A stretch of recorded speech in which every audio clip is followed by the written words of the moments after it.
In 1789, the largest empire on Earth marched into Vietnam and took the capital without a real fight. They settled in for the new year. They thought the war was over.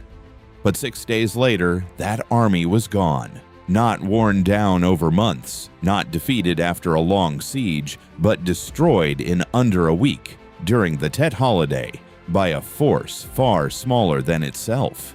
The man who did it promised his soldiers they would celebrate victory inside the capital by the 7th day. He got them there 2 days early. This is how, and why almost no one outside Vietnam has ever heard of it. To understand how that was even possible, you have to go back a few weeks to the day Thang Long fell silent beneath foreign banners. The Qing army had entered the old capital of Dai Viet, escorting a fallen Vietnamese king back to the throne. But this was not a true restoration. Chieu Thong ruled only in name. Real power stood beside him in the camp of the Qing commander Sun Shiyi. To many people in Thang Long, the meaning was clear. A king had invited a foreign empire into his own country. Sun Shiyi believed he had time. His army occupied the capital. His outposts stretched southward. His commanders assumed Nguyen Hue, far away in the south, would need weeks to gather strength, march north, and respond. But that was the mistake. Nguyen Hue did not fight like a man who waited for history to move. He forced history to run. When the news reached him in Phu Xuan, many around him feared the scale of the crisis. The Qing had numbers, they had the capital, they had position, but they did not yet understand the speed of the man coming toward them. On December 22, 1788, Nguyen Hue took the imperial title Quang Trung. This was more than ceremony. He was no longer only a battlefield commander. He was now an emperor marching north in defense of the country. Then came the march. From the south, the Tây Sơn army moved with punishing speed. Roads vanished into mud. Rivers had to be crossed. Soldiers marched through exhaustion. Elephants and horses were driven forward day and night. At Nghe An, Quang Trung paused to recruit more soldiers, strengthening his force before pushing toward the northern front. By the time he moved again, the campaign had become a race against expectation. The Qing believed war would resume after Tet. Quang Trung planned to arrive during it. At Tam Deep, he met the commanders who had pulled back from Thang Long. Their retreat had preserved the army and drawn the Qing deeper into the country. Now the Qing forces were extended, scattered, and overconfident. They could be hit before they understood what was happening. On the 30th day of the lunar year, Quang Trung ordered his soldiers to celebrate early. Imagine that night. No family courtyards, no peaceful village fires, only weapons, torches, drums, elephants, and thousands of men eating their New Year meal before marching into one of the most dangerous battles in Vietnamese history. Then Quang Trung made a promise. By the 7th day of the new year, they would enter Thang Long and celebrate victory there. It sounded impossible, but he would arrive even earlier. On New Year's Eve, from Tam Diep, the Tây Sơn army surged north. The first targets were the forward positions, Gian Cao, Nguyet Quiet, Nat Tao. The attacks came so quickly that Qing scouts and messengers were captured before they could spread warning.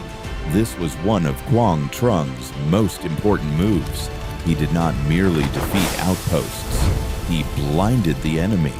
By the 3rd day of Tet, the Tây Sơn reached Ha Hoi, only about 20 kilometers from Thang Long. Quang Trung surrounded the fort in the night. Then he used fear as a weapon. Troops shouted. Drums and signals echoed through the darkness. The defenders, shocked by the sudden appearance of the Tây Sơn army, believed they were facing an overwhelming force. Ha Hoi surrendered. No long siege, no costly battle, just pressure, surprise, and psychological collapse. In Thang Long, Sun Shiyi began to understand that something was terribly wrong.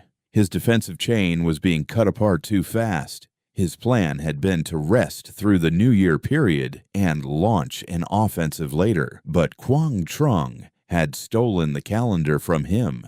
The Qing commander was no longer choosing the time of war. Quang Trung was. On the 4th day of Tet, the Tây Sơn army approached Ngọc Hồi, one of the strongest Qing positions south of Thang Long. It was heavily defended, with firepower, obstacles, traps, and soldiers waiting behind fortifications. A direct assault would be brutal, and here, Quang Trung did something brilliant. He stopped. He displayed strength. He made noise. He showed himself before Ngọc Hồi. He fixed Qing attention on the southern gate, making the enemy believe this was where the decisive blow would fall first. But while Sun Shiyi's attention was pulled toward Ngọc Hồi, another Tây Sơn column was moving in the dark. This force advanced toward the western side of Thang Long, aiming at Chieu Thong. The sources preserve some debate over the commander of this attack, often identified as Chieu Thong, sometimes connected with Yang Tianzhong, but the tactical result is clear. The western strike was the knife entering through the ribs. At midnight, the Tây Sơn attacked Chieu Thong. Darkness swallowed the field. Elephants moved through smoke and confusion. Some accounts say Tây Sơn elephants carried cannon on their backs, firing into the Qing position. The defenders were hit before they could properly organize. Sam Nunghi Zhong's force broke. The fort at Chieu Thong collapsed into fire, panic, and death. Later memory would bind this battlefield to the name Zhongje.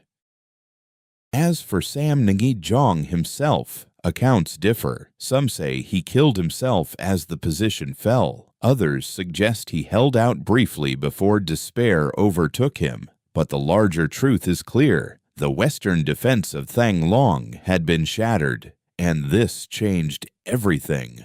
Before Ngọc Hồi had even fallen, Sun Shiyi's command in Thang Long was already collapsing. When news reached him that Chieu Thong had been broken and Tây Sơn forces were pushing toward the capital, he panicked. The battlefield had turned inside out. Quang Trung had made the enemy stare at the strongest wall, while another blade cut toward the heart. Sun Shiyi fled toward the north. Once the commander fled, fear became contagious.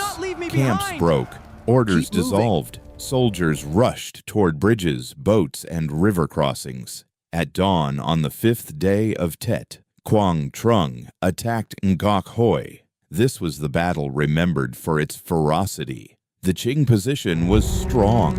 It had firearms, arrows, defensive works, mines, stakes, and prepared obstacles. But the Tây Sơn had prepared a terrifying answer. Shock troops advanced behind large wooden shields wrapped with wet straw. Moving together, they formed something like a mobile wall. Behind them came armed soldiers ready to close the distance. Bullets struck the shields. Arrows fell. Cannon roared. Still the wall came forward. Then the Tây Sơn broke in. Once the distance collapsed, Qing firepower lost its advantage. The fight became close, violent, and chaotic. Tây Sơn infantry surged through the breaches. Elephants attacked from the flanks. The defenders were driven back into their own fortifications. Ngọc Hồi became a furnace. Some Qing soldiers fled into areas where their own traps and mines had been placed. Others ran toward the marshlands, only to be caught again. At Jam Muk, near Quinzhou, Tây Sơn forces drove elephants into the marsh, crushing fleeing troops in the mud and reeds. It was not just defeat, it was disintegration. At the Red River, the retreat became a catastrophe. Later accounts describe soldiers crowding onto bridges and boats, falling into the water, drowning in the crush. Sun Shiyi escaped, but his army's order was gone. A force that had entered Dai Viet with confidence now fled in fragments. Chieu Thong fled as well. His return to the throne had lasted only under foreign protection. His final path led not to restoration, but exile. For the later Le dynasty, this was the closing door. By the afternoon of the 5th day of Tet, January 30th, 1789, Quang Trung entered Thang Long. He had promised to arrive by the 7th day. He arrived 2 days early. Tradition remembers his robe darkened by gunpowder smoke. Whether every detail of that image can be proven or not, it captures something true about the campaign. This was not an emperor watching from a distant throne.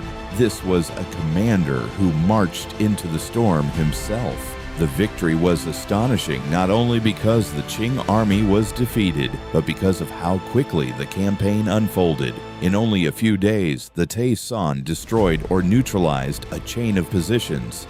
Gian Cao, Nguyet Quiet, Na Tao, Ha Hoi, Kung Thong, Ngach Hoi, Nam Jong, and the defenses around Thang Long.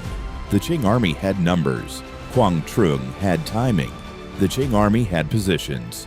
Quang Trung had movement. The Qing army expected war after Tet. Quang Trung brought war during Tet, and that difference broke them.